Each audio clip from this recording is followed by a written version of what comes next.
BSNL దెబ్బకు Jio Airtel VY నెట్వర్క్లకు shock.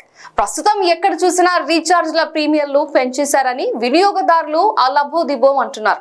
Jio Airtel వంటి సంస్థల తమ టారిఫ్లను భారీగా పెంచేశాయి. గరిష్టంగా 20% వరకు రీఛార్జ్ ప్లాన్లు పెరిగిపోయాయి. దీంతో సెల్ ఫోన్ వినియోగదారులపై భారం అధికమైంది. ఈ పెంపులకు నిరసనగా అనేక మంది వినియోగదారులు తమ ఆగ్రహాన్ని సోషల్ మీడియాగా వేదిక చేసుకొని బయటపెట్టారు. రేట్లను అకస్మాత్తుగా పెంచడంపై జియో యాజమానులు అసహనం వ్యక్తం చేశారు. దీంతో వారు తమ ఆగ్రహానికి వ్యక్తం చేసేందుకు జియో బాయ్కాట్ అనే హ్యాష్ ట్యాగ్ అంటూ 40,000 మంది ట్విట్టర్ లో పోస్టులు చేశారు. దీంతో బాయ్కాట్ జియో అనేక ట్యాగ్ ట్రెండ్ అయింది. ఈ క్రమంలో దేశంలోని 3 అతిపెద్ద ప్రైవేట్ టెలికాం కంపెనీలు తమ టారిఫ్ రేట్లను పెంచడంతో చాలా మంది ప్రభుత్వ యాజమాన్యంలోని బిఎస్ఎన్ఎల్ కు పోర్ట్ అవుతున్నారు. వాస్తవానికి బిఎస్ఎన్ఎల్ మార్కెట్ లోని ఇతర టెలికాం కంపెనీల కంటే తక్కువ ధరలకే మెరుగైన రీఛార్జ్ ప్లాన్లను అందిస్తుందని వినియోగదారులు చెప్తున్నారు. ఈ రేట్ల పెంపు క్రమంలో రిలయన్స్, జియో, ఎయిర్టెల్ సంస్థలు ప్రస్తుతం తక్కువ ధర ప్లాన్లపై అందిస్తున్న అన్లిమిటెడ్ 5G సదుపాయాన్ని సైతం వినియోగదారులకు దూరం చేశాయి. ఈ క్రమంలో వినియోగదారులకు కొంత ఉపశమనం అందించేందుకు జియో కొత్త 5G బూస్టర్ ప్లాన్లను అందుబాటులోకి తీసుకొచ్చింది. 2 వారాలుగా మొబైల్ టారిఫ్ల గురించి పెద్ద ఎత్తున చర్చ జరుగుతోంది. ఒకవైపు అంబానీ ఇంట పెళ్లి గురించి మాట్లాడుతూనే మరోవైపు జియో రీఛార్జ్ ప్లాన్స్ ధరలు పెరిగాయన్న విషయాన్ని ప్రస్తావిస్తున్నారు.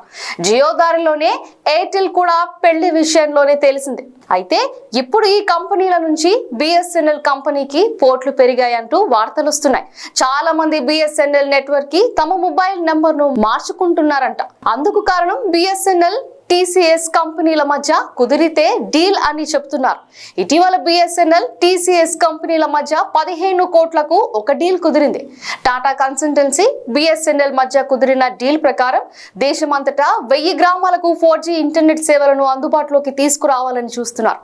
ఈ ప్రయత్నం ద్వారా పల్లెటూరులో కూడా స్పీడ్ ఇంటర్నెట్ సేవలు అందుబాటులోకి వస్తాయి. అలాగే టాటా కన్సల్టెన్సీ సర్వీసులు దేశవ్యాప్తంగా 4 ప్రాంతాల్లో డేటా సెంటర్లను నిర్మిస్తోంది.